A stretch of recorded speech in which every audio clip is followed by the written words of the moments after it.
السلام عليكم ورحمة الله ومرحبا بكم جميعا في همزة جديدة قناتكم سهام إيموبليي عقارات.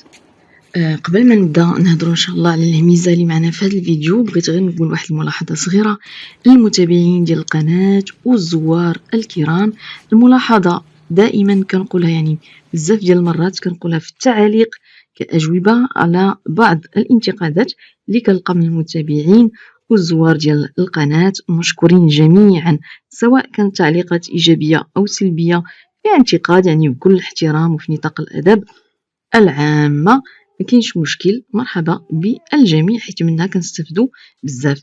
غير كاين واحد الملاحظة، واحد التعليق دائما كيتعاود بزاف يعني كنلقاه في التعاليق، هو مشكل ديال التصوير. بزاف كينتقدوني وكينتقدوا القناة بسبب التصوير اللي كيكون يعني الجودة ديالو كتكون في بعض الأحيان ناقصة بزاف، كيكون فلوشي شوية، ما واضحش التصوير أو التصوير سريع إلى غير ذلك من السلبيات. كنبغي نقول لهم، أنا قلتها مرارا وتكرارا، ملاحظة في بزاف ديال الفيديوهات ديالي السابقة، كنقولها في التعاليق وغادي نعاود نقولها في هذا الفيديو. كنتمنى تاخذها بعين الاعتبار، وكنتمنى اللي شاف اي فيديو ياخذها بعين الاعتبار. وكنعتذر للجميع بالنيابه على اصحاب الملك اللي هما اللي كيصوروا، فماشي انا اللي كنصور. قلتها مرارا وتكرارا في فيديوهات سابقه وفي التعليق، ماشي انا اللي كنصور. فانا درت هاد القناه للعروض العقاريه، فاصحاب الملك هما اللي كيتكلفوا بالتصوير، كيصيفطوا لي فيديوهات او صور، وانا كنبذل بطبيعه الحال المجهود ديالي في المونتاج، كنحاول يعني نحسن بعض الامور اللي في الاستطاعه ديالي انني نحسنها ونصحح بعض الاخطاء وبعض الامور. ولكن راه التصوير الله غالب، ماشي انا اللي كنصور. فكاين شي وحدين كيخرجوا على نطاق يعني الانتقاد، كيعايروا وكيتنمروا بواحد الطريقه يعني غير لائقه، فانا كنقول لهم بلا ما تبقاو كتعايروا او تسبوا، فانا ما كيهمنيش الامر. انا اللي في جهدي كنديرو وكنتمنى الدعم والتشجيع، ولكن كنعاود نقولها راه ماشي انا اللي كنصور، اصحاب الملك هما اللي كيصوروا. وكتعرفوا راه اغلبيه الناس ما عندهمش احترافيه في التصوير، ما كيهموش الجوده، لانه ماشي هو صاحب القناه، ما كيهموش الجوده، وما كياخذ بعين الاعتبار يعني المشاهدين والاشياء الاخرى. فلهذا كنتمنى يعني تصبروا معنا وتاخذوا بعين الاعتبار هذه المساله، وكنعتذر مره اخرى. هذا الفيديو موجه لاي واحد كيقلب على فيلا مصلوحه مزيان، راقيه، فينقي وراقي ومفرشه ومأتته، وباغي غير يجي ويسكن، ما يصدع راسو لا بإصلاح ولا ببني ولا بأتات.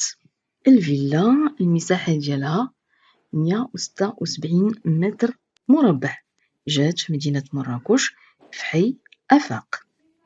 بالنسبة للمساحة ديالها اللي مبنية فهي 80 متر مربع، وباقي المساحة راه كله جردة. وللإشارة فراه كاينة حتى مساحة إضافية اللي بغى يبني المسبح، اللي بغى يزيد بيسين، راه كاينة إمكانية أنه يبني المسبح. بالنسبة للفيلا فيها ريتشوسي فيه جوج ديال الصالونات، حمام، مطبخ بالجردة ديالو.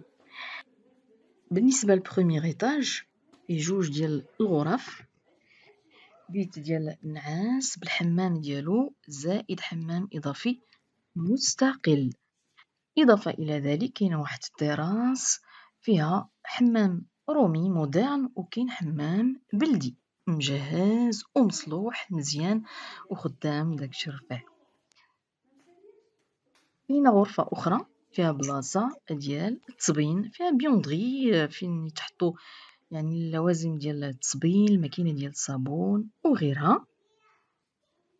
كاينة أيضا سال دو سبور، قاعة ديال الرياضة مجهزة بلي زاباغي ديال لونطرينمون، واللي بغى يزيد بطبيعة الحال يجهزها من بعد أو يبدل لي زاباغي ما كاينش مشكل. وفيها أيضا كاين تيراس زائد واحد الكوان فوغ ديال البيتزا. بالنسبة للفيلا راه كما قلت في الأول ديال الفيديو، كاين إمكانية اللي بغاها مجهزة ناضية بالفراش ديالها. وممكن أيضا تباع بلا فراش، نتا والاختيار ديالك. اللي بغاها بفراشة مرحبا، واللي بغاها بلا فراش مرحبا أيضا. بالنسبة للثمن ديال الفيلا فهما اللي كيطلبوا فيها 186 مليون ديال السنتيم، 1,860,000 درهم.